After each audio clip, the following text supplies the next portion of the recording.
Irmãos, nós vamos abrir a palavra de Deus em 1 Coríntios capítulo 11. 1 Coríntios capítulo 11.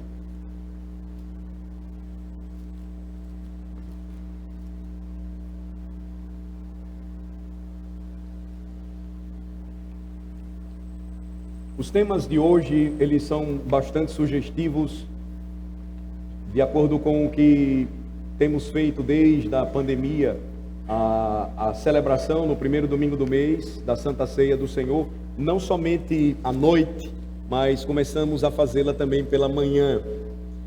E tem sido objeto do nosso estudo, da reflexão da igreja, a importância dos sacramentos para a vida do povo de Deus. Isso tem despertado o interesse de muitos, tem despertado o desejo da igreja também, de celebrar a ceia do Senhor com uma frequência maior. Há indicativos na Bíblia para isso, nós veremos que sim. Há instrução em nossos padrões de fé para que façamos também, nós vamos encontrar a confirmação do que ensina a palavra de Deus. Mas a grande pergunta é: será que estamos prontos realmente para dar esse passo? Será que estamos conscientes do que significa a celebração da Santa Ceia como parte importante do culto público ao Senhor? Isso fez com que alguns irmãos, pelo menos 30 irmãos, apresentassem um documento ao Conselho da Igreja no final do ano passado. Essa é uma prática presbiteriana. A nossa Constituição diz que os membros da igreja podem se dirigir aos presbíteros e apresentarem questões a eles, e eles podem levar isso ao conselho, ou os próprios membros podem se dirigir respeitosamente ao conselho por meio de documentos. Isso é bíblico. O apóstolo Paulo, respondendo aos coríntios sobre dúvidas a respeito de diversas questões, como a Santa Ceia e o casamento, enviaram cartas ao apóstolo e ele as repostou, ele as respondeu. Logo, não há dificuldade nenhuma de que façamos isso. O conselho apreciou o documento e o teor do documento era uma solicitação para que a igreja tivesse o privilégio de experimentar mais santas ceias, tivesse o privilégio de participar mais da mesa do Senhor. A apreciação do conselho foi de que o documento foi louvável e que ficaria sobre a mesa e que mais instrução deveria ser dada para que então a discussão ela prosseguisse. Não foi diferente quando, por exemplo, nós resolvemos tornar para o princípio bíblico de que nos sacramentos os elementos são pão e vinho. E aí então deixamos o suco de uva e tornamos ao vinho, que é o elemento bíblico estabelecido pelo Senhor. Foi uma discussão de muito tempo. Isso revela amadurecimento da parte da igreja. Revela que também há um desejo de maior crescimento, maior aprofundamento nas questões. O meu desafio, então, neste domingo, é tratar manhã e noite sobre esse assunto mais uma vez, e também pedir aos irmãos que leiam o tema que é abordado e está escrito também na pastoral dessa semana. É um escrito antigo, eu acredito que tem faz 3 anos que ele foi escrito, mas ele trata também sobre o caso da mesa da comunhão no protestantismo clássico reformado. Como os nossos pais pensaram sobre o mesmo assunto que nós hoje estamos sendo desafiados a pensar. Muitas igrejas começaram a voltar a esta prática, igrejas presbiterianas, igrejas batistas, congregacionais, igrejas independentes, não somente em nosso país, mas em outras partes do mundo. Eu me refiro à importância e ao valor da celebração da Santa Ceia para a vida da igreja. Eu tenho servido como pastor titular dessa igreja já desde 2010. E por mais de um século, a nossa igreja tem desfrutado da comunhão mensal. Ou seja, uma vez no mês, nós celebramos a ceia do Senhor juntos. Durante um tempo, o início da história da nossa igreja, esta frequência mensal ela não foi possível. Mas não por uma decisão conciliar, mas pela escassez de ministros à época. A escassez de ministros fazia com que o povo passasse longos períodos sem a celebração da ceia do Senhor. Então, em vez de uma programação anual ou semestral, nós temos o privilégio de já por muito tempo experimentar pelo menos a ceia do Senhor mensalmente. Mas Se ainda hoje, irmãos, desfrutamos da comunhão todo o primeiro domingo do mês, a pergunta é: por que a necessidade de mudança?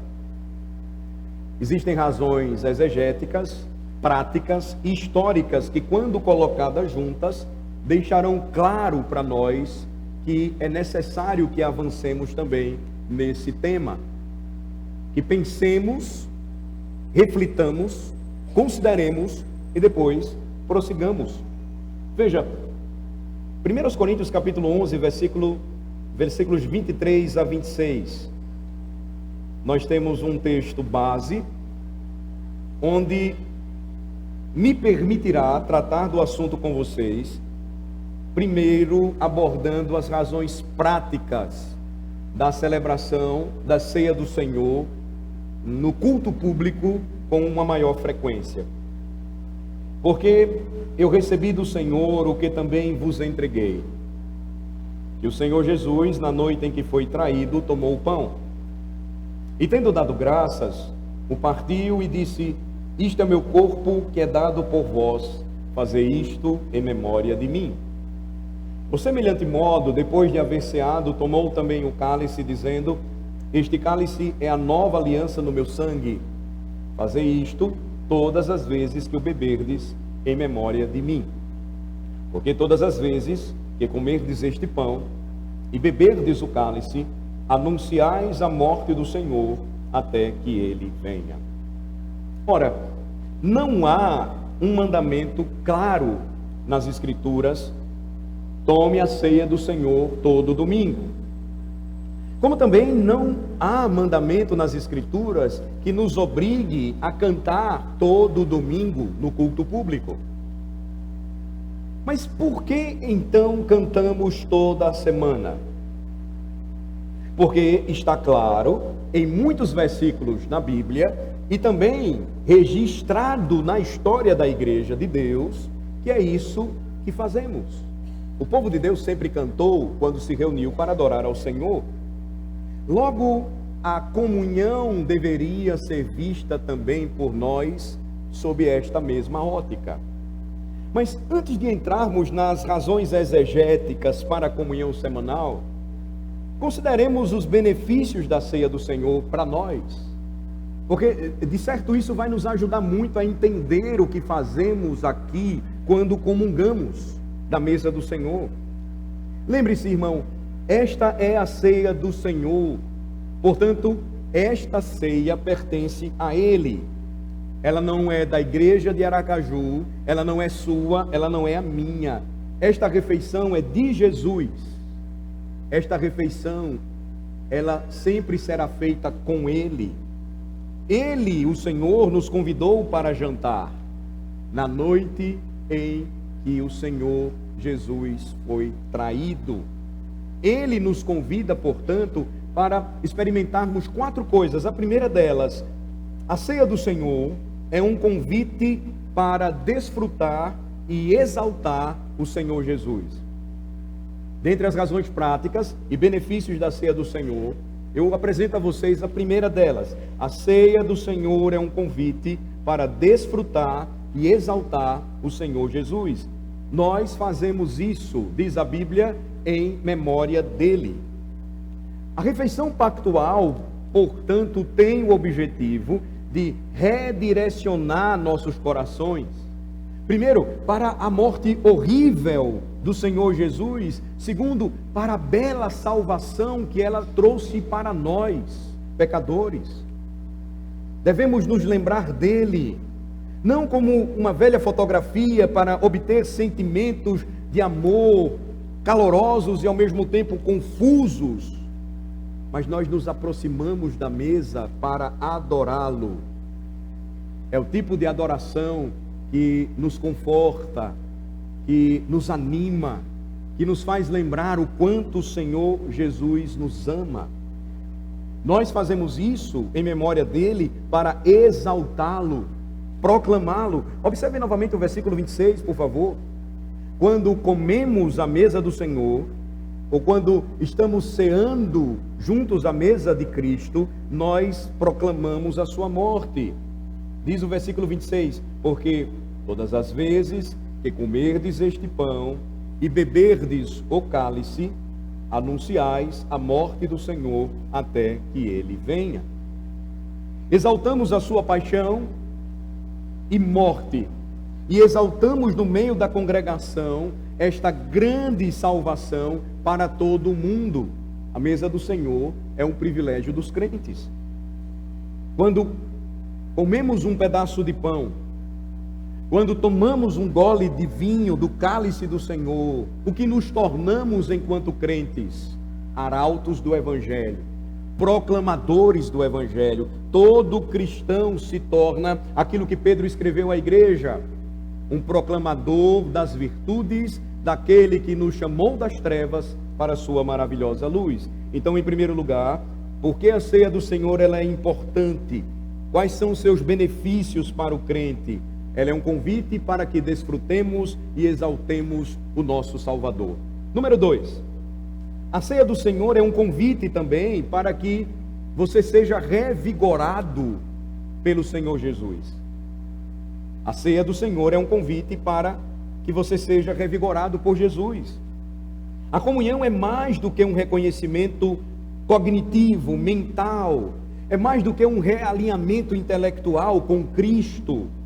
Na mesa do Senhor somos revigorados, nutridos, fortalecidos, encorajados pela presença espiritual do Rei Jesus.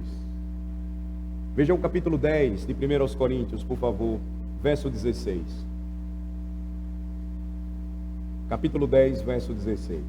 Porventura, o cálice da bênção que abençoamos não é a comunhão do sangue de Cristo? O pão que partimos não é a comunhão do corpo de Cristo? Nós participamos, temos comunhão com Jesus em sua mesa. Na mesa do Senhor, a koinonia, a comunhão ou participação, ela acontece.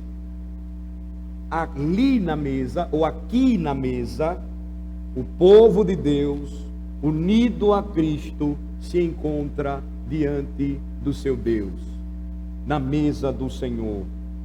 Isso faz sentido porque o Senhor nos convidou para a sua mesa, e é claro que Ele está presente nela, e quando nos aproximamos de Deus, Ele promete se aproximar de nós, e a proximidade de Deus, ela é para o nosso bem. Quando você observa as reflexões no século 17, a respeito da comunhão e a sua importância, Matthew Henry, ele vai dizer o seguinte, eu registro aqui partes de um tratado que ele escreveu sobre a comunhão. Ele diz: um pacto deve ser ratificado entre Deus e nossas almas na ceia do Senhor.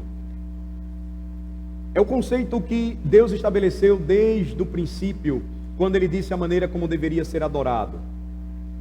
Como o pacto ele era ratificado após o sacrifício ser aceito, quando Deus estabeleceu o sistema de adoração do tabernáculo. O pacto era ratificado entre Deus e o povo na comunhão de paz. O sacrifício chamado de sacrifício de paz. Era o único sacrifício que o povo de Deus deveria comer na mesa, perante o Senhor, porque celebrava reconciliação. Não é sem sentido, irmãos, que Jesus vai ratificar o pacto, instituindo um sacramento que nos lembraria este princípio, mas muito mais do que isso, ele se tornaria para nós proximidade com Deus. Nos lembraria que Deus se achegou a nós não para nos destruir, mas para fazer o bem, para nos abençoar. Lembrem-se, a palavra de Deus diz: chegai-vos a Deus, e Ele se chegará a vós outros. Purificai as mãos, pecadores, e vós que sois de ânimo dobre, limpai o coração. Lembrem-se, quanto a mim, bom é estar junto a Deus. No Senhor Deus ponho o meu refúgio para proclamar todos os seus feitos.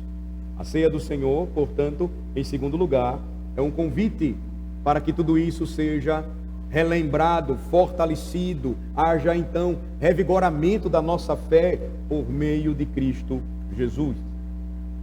Terceiro lugar, a ceia do Senhor também é um convite à unidade. Veja 1 Coríntios capítulo 10, no verso de número 17, o que está escrito: porque nós, embora muitos, somos unicamente um pão. 10:17. Porque nós, embora muitos, somos unicamente um pão, um só corpo, porque todos participamos do único pão. Porque todos temos comunhão, em outras palavras, do único pão. A ceia do Senhor é um convite à unidade. Nós temos um só Salvador e Senhor. Nós temos um só Cristo, um só corpo, um só pão. A igreja é lembrada na mesa do Senhor que nós somos um em Cristo. A divisão não pode se sentar à mesa. Ela se dobra sob a suave pressão ou constrangimento do amor de Deus revelado a nós em Cristo Jesus. Na mesa nós somos lembrados que devemos amar uns aos outros, assim como Cristo Jesus nos amou. A mesa do Senhor, então, ela é o lugar da unidade. Obstáculos à unidade, barreiras à comunhão e qualquer ponto de apoio para a antiga serpente são todos eles enfrentados antes de desfrutarmos da comunhão da mesa do Senhor. Jesus nos ensina: se antes de você oferecer oferta ao Senhor, lembrar que o seu irmão tem alguma queixa contra você, você deve ir até ele e você deve resolver isso com ele. E a mensagem clara da ceia, irmãos, é: o sangue de Jesus nos une. A mesa nos lembra que em Cristo todos somos um e devemos buscar a unidade na mesa, onde nós desfrutamos da participação de um único pão. Quarto lugar, a ceia do Senhor também é um convite à batalha e também ao arrependimento sincero. A ceia do Senhor é um convite à batalha e ao arrependimento sincero. Veja o que Paulo disse aos Coríntios, no versículo 14 do capítulo 10. Portanto, meus amados, fugi da idolatria. E para fazer isso, como os crentes deveriam fugir da idolatria? Versos 16 a 22, observem: porventura o cálice da bênção que abençoamos não é a comunhão do sangue de Cristo? O pão que partimos não é a comunhão do corpo de Cristo? Porque nós, embora muitos, somos unicamente um pão, um só corpo, porque todos participamos do único pão. Considerai o Israel segundo a carne. Não é certo que aqueles que se alimentam dos sacrifícios são participantes do altar? Que digo, pois, que o sacrificado ao ídolo é alguma coisa, ou que o próprio ídolo tem algum valor? Antes, digo que as coisas que eles sacrificam, é a demônios que as sacrificam e não a Deus. E eu não quero que vos torneis associados aos demônios. Não podeis beber o cálice do Senhor e o cálice dos demônios. Não podeis ser participantes da mesa do Senhor e da mesa dos demônios. Ou provocaremos zelos no Senhor? Somos acaso mais fortes do que Ele?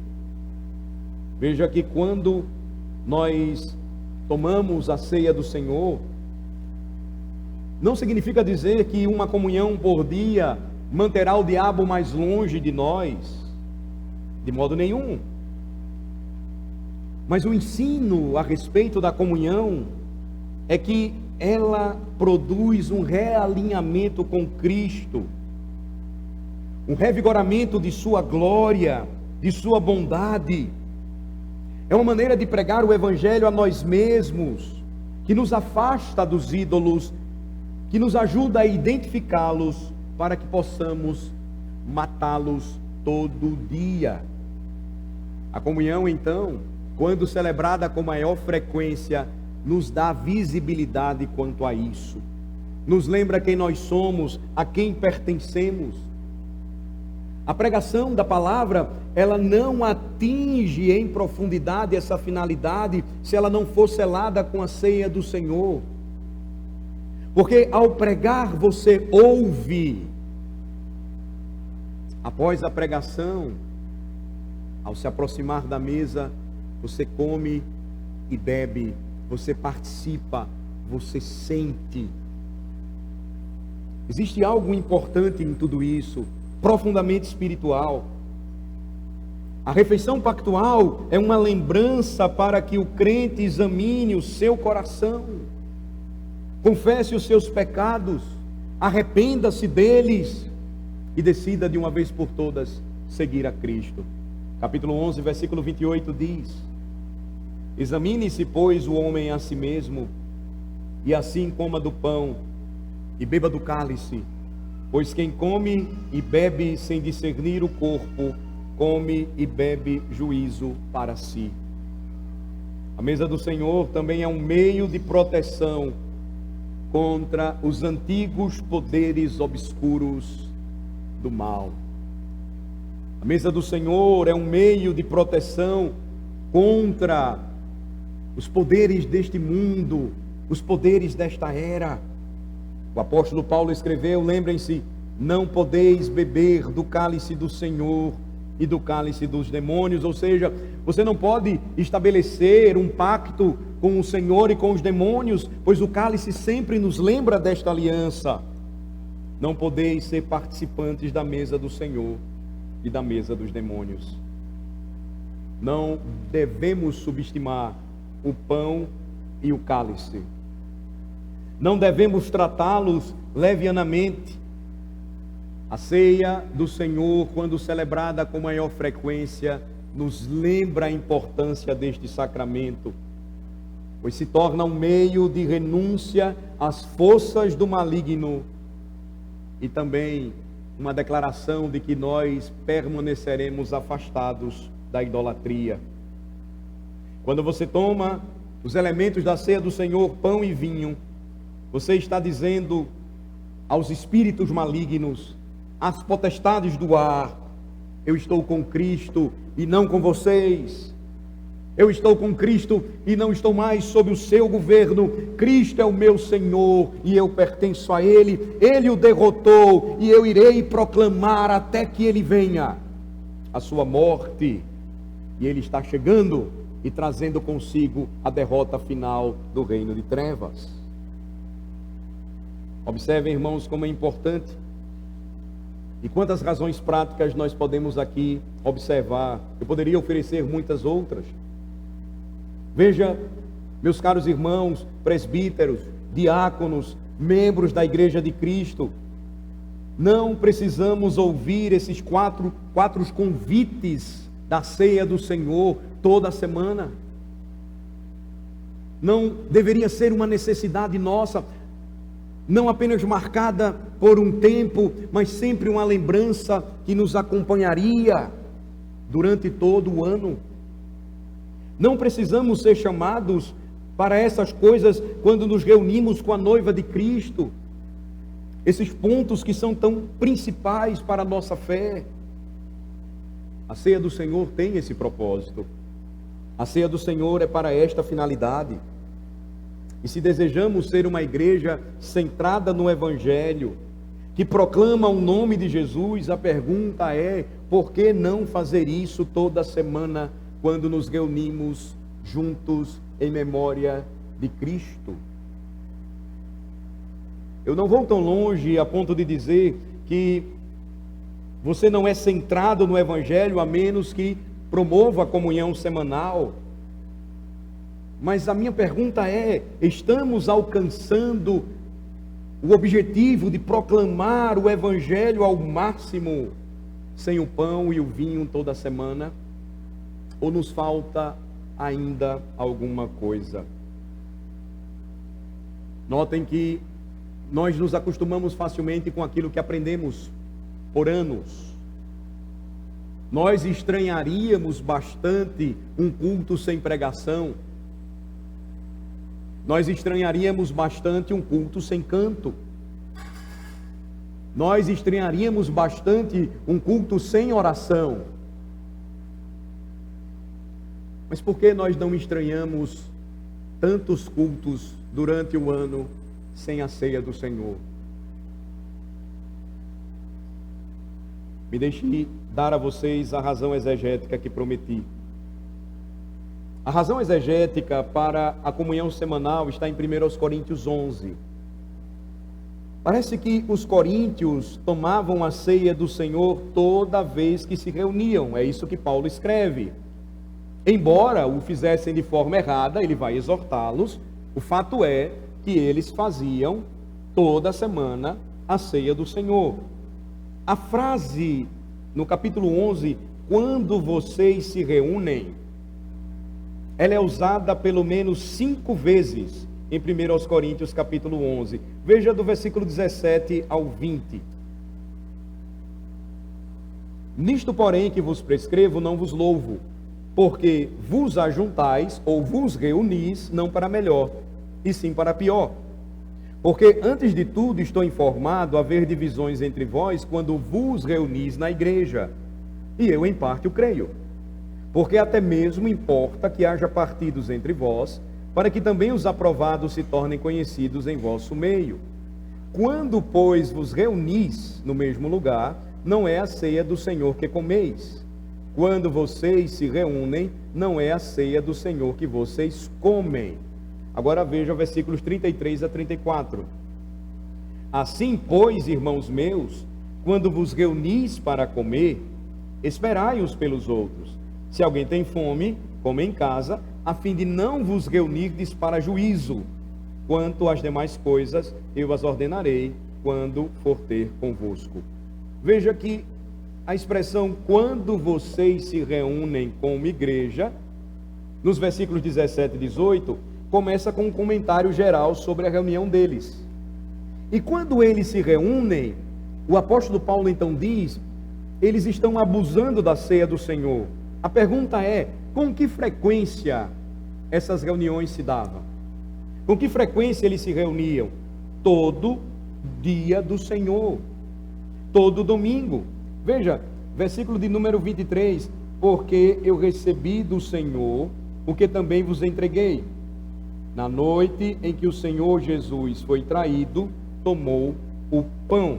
Eles receberam a instrução do apóstolo Paulo, e a comunhão semanal, então, parece ter se tornado padrão apostólico para a igreja de Cristo. Veja 2 aos Tessalonicenses, capítulo 2, por favor. 2 aos Tessalonicenses, capítulo de número 2.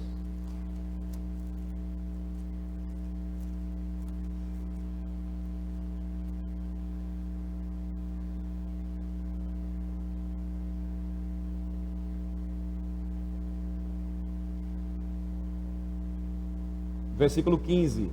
Assim, pois, irmãos, permanecei firmes e guardai as tradições que vos foram ensinadas, seja por palavra, seja por epístola nossa. Se a comunhão semanal realmente se tornaria uma tradição apostólica, a pergunta é, não deveríamos mantê-la? Uma vez que é uma boa tradição e ela está alinhada aos padrões bíblicos, a igreja primitiva certamente fez isso, porque entendeu que foi ensinado e transmitido por Cristo aos apóstolos, os cristãos se reuniam sempre para celebrar a ceia do Senhor. Quando a ceia do Senhor acontecia no primeiro domingo, o primeiro dia da semana, ou no domingo, o primeiro dia da semana, e esta era provavelmente a frequência em que a ceia ela era realizada, ela acontecia, sem sombra de dúvidas. Quantas razões históricas? O que é que nós encontramos? No primeiro século, você vai ter um manual de treinamento para as novas igrejas. Foi escrito por volta do ano 50 ao 70 depois de Cristo, chamado de o Didaquê, ou didascalia dos apóstolos, o ensino dos apóstolos. No Didaquê você tem o seguinte registro: abre aspas, todo dia do Senhor se reúnam, partam o pão e deem graças depois de terem confessado as suas transgressões. Todo dia do Senhor se reúnam, partam o pão e deem graças depois de terem confessado suas transgressões. Fecha aspas. Descrevendo as reuniões da igreja primitiva, um pai da igreja chamado Justino Marte, ele explica como a comunhão era feita. Ela acontecia toda semana. Quando nossa oração termina, escreveu Justino, pão, vinho e água são trazidos, e o presidente da mesma maneira oferece orações e ações de graças de acordo com a sua capacidade. E o povo concorda dizendo amém. Então, a ceia do Senhor é distribuída a cada um, e cada um participa daquilo sobre o qual as graças foram dadas. E uma parte dela é enviada pelos diáconos para aqueles que estão ausentes. Já na Reforma, o reformador João Calvino, ele escreveu: devemos sempre providenciar que nenhuma reunião da igreja seja realizada sem a palavra, oração, a dispensação da ceia e esmolas, que é o ofertório. Podemos deduzir, continua Calvino, de Paulo, que esta era a ordem observada pelos coríntios, e certo é que esta era a prática muitas eras depois. Na pastoral que eu escrevi, século 17, você tem Matthew Henry dizendo o seguinte, observem, era uma característica dos pastores puritanos incentivar a necessidade de que o povo de Deus tivesse uma comunhão mais frequente junto à mesa do Senhor, assim como fizeram os teólogos da Assembleia de Westminster, o que para ele significava pelo menos uma vez por mês. Sobre isso ele afirmava: não sei por que devemos negligenciá-la em qualquer mês. E aí, vejam o que diz Matthew Henry: temos, portanto, necessidade de celebrar frequentemente o memorial da morte e dos sofrimentos de Cristo, pois nada pode ser mais comovente para um cristão, nem mais adequado para elevar e refinar seus pensamentos. Veja que este era o cerne do pensamento puritano. O desejo deles é que este entendimento moldasse a aplicação pastoral na execução do sacramento da ceia do Senhor. Os incrédulos, eles deveriam ser exortados a entrar no pacto. Os crentes decaídos deveriam ser instados a renovar o pacto. Os jovens batizados na infância deveriam ser exortados a vir e selar o pacto ou ratificar seu batismo vindo à mesa do Senhor. Eles deveriam ser cristãos completos. Venha, então, disse Matthew Henry, e cele o seu pacto com Deus. Esta era uma compreensão, irmãos, geral, não somente do cristianismo primitivo, aprendendo dos apóstolos, mas de todos aqueles que observaram a importância do sacramento da ceia do Senhor como parte da adoração. Jonathan Edwards escreveu o seguinte: Cristo é o maior amigo de sua igreja. E o que é comemorado na ceia do Senhor é a maior manifestação de seu amor. O maior ato de bondade que já existiu em qualquer instância, excedendo infinitamente todos os atos de bondade feitos pelo homem um ao outro. Foi a maior demonstração de bondade e graça divina que já existiu. A pergunta é: por que não desejaríamos desfrutar da ceia do Senhor toda semana? Por que não deveríamos fazer isso em memória daquele que não poupou a sua vida, mas veio ao mundo salvar o seu povo de seus pecados, proclamando assim a sua morte até que ele venha? Por que não deveríamos buscar fazer isso? Talvez porque algumas objeções, elas têm sido apresentadas e elas são muito frequentes. Elas sempre começam com a seguinte expressão: sim, mas... É assim que toda objeção começa. E quando nós somos confrontados, irmãos, com fatos bíblicos, históricos e teológicos, o que nós devemos fazer como cristãos? Primeiro, nós devemos ter humildade. Segundo, nós devemos crer que a Bíblia é a palavra de Deus. Terceiro, nós devemos corrigir os nossos caminhos. Quarto lugar, nós devemos conformar as nossas atitudes e ações aos mandamentos de Cristo, aos mandamentos dos apóstolos e às observâncias universais da igreja antiga, em todos os seus períodos.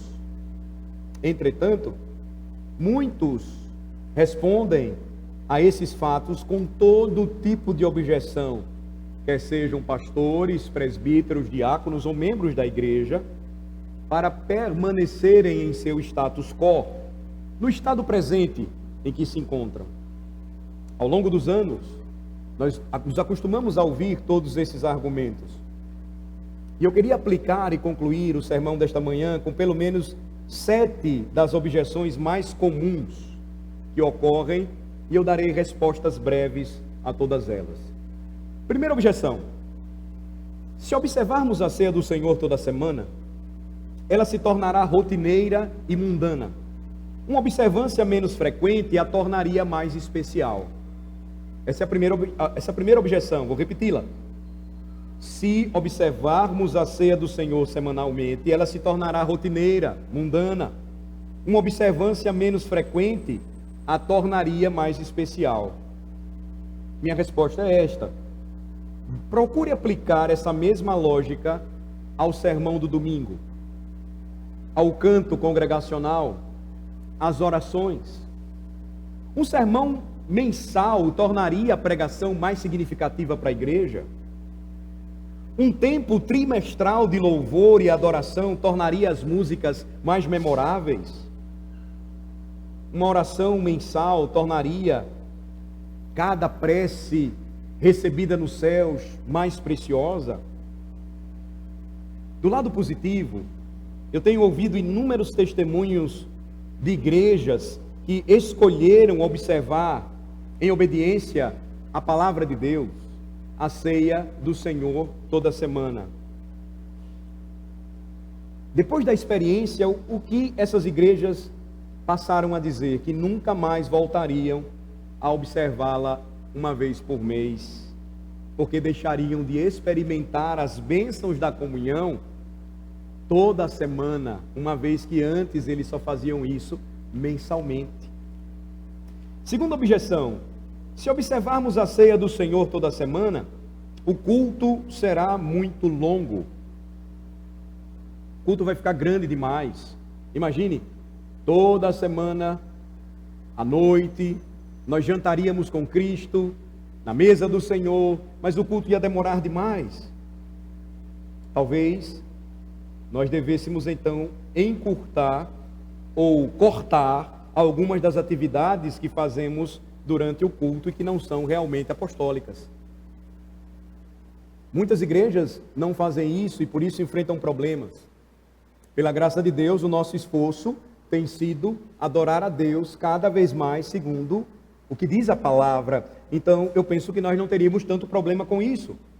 Mas o equilíbrio de tempo e proporção na liturgia não nos prejudicaria quanto à prática da Santa Ceia semanal.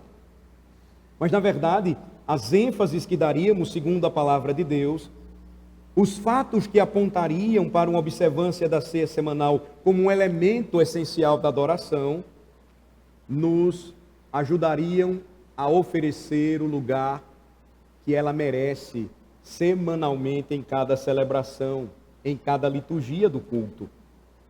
Muitas igrejas conseguem fazer isso, por que nós não conseguiríamos fazer? Essa segunda objeção, então, também ela pode ser respondida.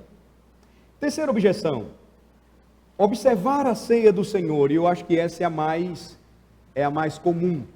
A observar a ceia do Senhor toda semana pode parecer muito católico romano. A pergunta não deveria ser como posso evitar melhor as coisas que parecem católico-romanas, mas como podemos nos conformar melhor com as coisas que Cristo e os apóstolos nos ensinaram. Notem que os reformadores, por causa da clara evidência convincente nas Escrituras e na prática da igreja primitiva, favoreciam uma observância semanal da ceia do Senhor. Não porque fosse católico romana, mas porque era cristã. Agora, muitos não sabem. Esse é um dado histórico importante. Sabe quantas vezes um membro da igreja católico-romana participava da ceia na Idade Média? Quando a reforma eclodiu? Vocês sabem? Apenas uma vez no ano. Vocês acham que era todo domingo ou toda missa, como nós vemos hoje? O que eles viam a cada missa era a hóstia sendo consagrada, erguida, e somente o sacerdote comungando. O crente ou o cristão na Idade Média, numa igreja romana, ele só participava da ceia no período da Páscoa. Os reformadores, então, eles vão resgatar a importância da celebração da ceia todo o primeiro dia da semana, no dia do Senhor. É fato, Calvino não vai conseguir isso. Há uma influência muito grande de Eurico Zwinglio, que ele vai apenas estabelecer mais uma ceia no ano. Em Zurique, 2 ceias apenas, era uma Santa Ceia semestral. Em Genebra, apenas 4 ceias no ano, mas o ensino dos reformadores não apontava para isso. O desejo deles é que a ceia fosse celebrada todo domingo, como parte do culto público. Muitos se enganam, mas esta não era uma prática católico-romana. Repito, aqueles que faziam parte da igreja da época, que era católico-romana, era a igreja da Idade Média, só tinham o privilégio de cear uma vez por ano. Os reformadores, então, eles vão resgatar algo que havia se perdido em meio à superstição e em meio às trevas da idolatria romanista. Quarta objeção: podemos refletir sobre a pessoa e a obra de Cristo de outras formas, que são mais relevantes culturalmente do que a ceia do Senhor. A pergunta é, por qual autoridade nós poderíamos fazer isso? Se fizéssemos isso, iríamos desobedecer o mandamento claro de Jesus. Por qual nova revelação desafiaríamos a autoridade dos apóstolos? Porque eles receberam de Cristo, porque eu recebi do Senhor, o que também entreguei para vocês. Por qual sabedoria ou percepção divinas colocaríamos a ceia do Senhor na categoria de observância opcional? Lembrem-se, Jesus, por meio dos apóstolos, estabeleceu a ceia do Senhor como uma prática única que faz mais do que apenas fornecer uma forma de se refletir sobre Cristo. Uma leitura atenta, observadora de 1 Coríntios 10 e 11 mostra que com a observância vem a bênção espiritual. Uma marca da unidade do corpo de Cristo, da comunhão com Jesus por meio do Espírito Santo e um ato de renovação pactual entre Jesus e os crentes. Além disso, as igrejas evangélicas que restauraram uma observância semanal da ceia do Senhor em sua adoração têm testemunhado sua relevância com uma confissão semanal de fé que envolve todos os 5 sentidos, de uma forma que nenhum outro ato de adoração pode fazer. Por isso que é a culminância da adoração a ceia. É o ato em que você experimenta tudo aquilo que você vem ouvindo, tudo aquilo que você vem dizendo. Você então para, você recebe, você come e você bebe na presença do Senhor. Quinta objeção: nossa igreja faz isso mensalmente, desde que eu me recordo. Seria difícil aceitar uma observância semanal. Qualquer igreja pode ser reeducada. Qualquer igreja deve ser ensinada à luz da palavra de Deus e desafiada a prosseguir. Isso pode levar tempo, pode exigir mais estudo, habilidade, paciência, perseverança, mas isso certamente pode acontecer.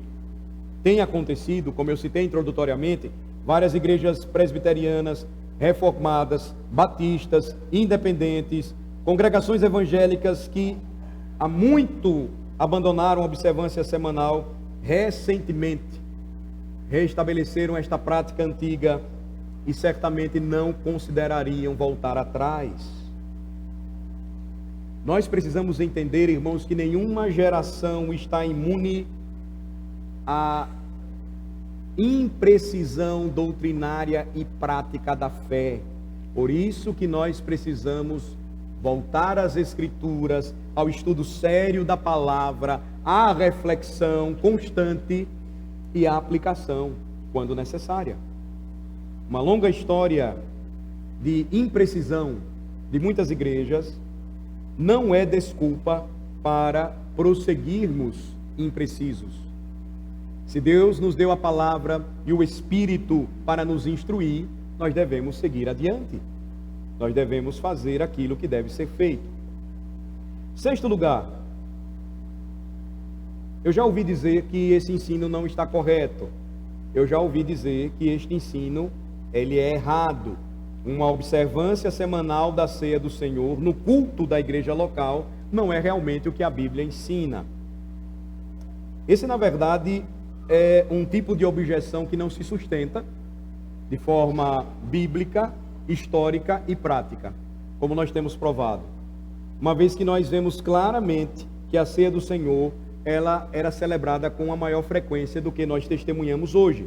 Ou seja, é necessário para aqueles que pensam assim, um estudo mais sério, claro e humilde do que diz a palavra de Deus, o ensino do Antigo e do Novo Testamento sobre os sacramentos. Sétimo e último lugar, nossa igreja é muito grande para celebrar a ceia do Senhor todo domingo durante o culto. Seria muito difícil para nós, seria um pesadelo logístico. Alguns às vezes argumentam desse modo.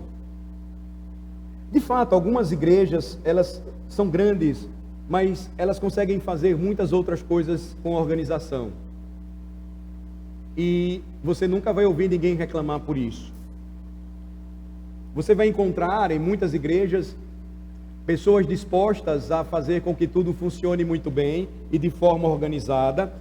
E isso pode sim corroborar para que a ceia do Senhor ela aconteça toda semana. Ou seja, a conclusão é que se como igreja nós valorizamos a ceia do Senhor, tanto como valorizamos outras coisas que exigem de nós maior organização, nós sempre encontraremos uma maneira para que a ceia seja celebrada e seja uma parte abençoadora da vida e da caminhada do povo de Deus. Os sermões, eles serão disponibilizados para que os irmãos ouçam novamente. Os textos com as respostas, as perguntas que são mais comuns, elas também serão disponibilizadas, a fim de que os irmãos se aprofundem mais sobre esse assunto. Eu vou parar por aqui.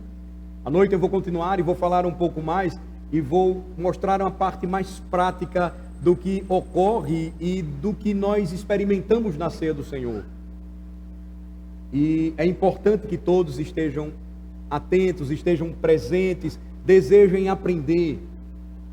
O mais difícil é quando você trabalha ou aborda um tema, mas a atenção necessária, ela não é dada por aqueles que deveriam ter o maior interesse. Somos nós os maiores interessados. Nós precisamos entender e querer aprender e desejar isso. Eu creio firmemente que a ceia do Senhor, desde o período em que nós começamos a celebrar com uma maior frequência, não ainda semanalmente, mas no primeiro domingo 2 vezes, e na Páscoa, no Natal, fizemos agora no último dia do ano, eu creio que ela tem sido uma bênção para nós. Eu creio que ninguém nunca reclamaria de poder participar com uma maior frequência de algo que é tão bom, que faz bem para a nossa alma, se nós entendemos que vai muito além de um memorial, mas nos dá a visão clara do que é um memorial. Eu tenho explicado sempre isso para a congregação quando nós ceamos juntos. Na Bíblia, o memorial não é apenas um momento em que ficamos tristes e chorosos porque Jesus morreu pelos meus pecados. O memorial é uma lembrança muito maior. O memorial é em gratidão ao Senhor, porque todas as vezes que fazemos isto em memória dele, ele que nos lembra que se aproximou de nós, não para nos castigar, mas para nos abençoar, não para nos rejeitar, mas para nos abraçar e nos amar, não para nos deixar famintos, mas para satisfazer as nossas necessidades, sempre nos dando o pão da vida que desceu dos céus. Se Deus permitir, hoje à noite nós vamos continuar estudando mais sobre o tema, e a minha oração é que isso nos ajude a ter um maior esclarecimento, compreensão do que nós fazemos aqui quando adoramos a Deus. E que isso não deve ficar apenas aqui. Veja que às vezes a pregação, ela pode apenas ficar aqui, aquele interesse pela doutrina, aquele interesse pela exegese, aquele interesse pela teologia, pelo que está sendo explicado, as palavras que são ditas. Passamos por isso por vezes. Mas quando nós chegamos na mesa do Senhor e experimentamos isso com os outros sentidos, nós então percebemos a importância da palavra para a nossa alma, da pregação da palavra para a nossa fé. Tudo isso é real. Cristo morreu por mim. É real. Cristo deu a sua vida por seu povo. É real. A mesa me lembra disso. Quando eu como o seu corpo e bebo de seu sangue, é real. Vai além das palavras. Eu experimento isso em minha própria alma. E isso fortalece a minha fé. Oremos. Senhor, nós bendizemos o Teu nome pela instrução da Tua palavra nesta manhã, sobre um tema tão importante para a nossa caminhada cristã, fortalecimento da nossa fé, fortalecimento da nossa unidade, direção para o nosso propósito enquanto cristãos, certeza da graça e da salvação quando nos aproximamos da mesa e lembramos que ela é do Senhor e o Senhor nos fez participantes dela em Cristo Jesus. E este seja um momento especial para nós, também para os nossos filhos, para que se apressem e não fiquem tanto tempo sem desfrutar desta mesa, sejam cristãos completos.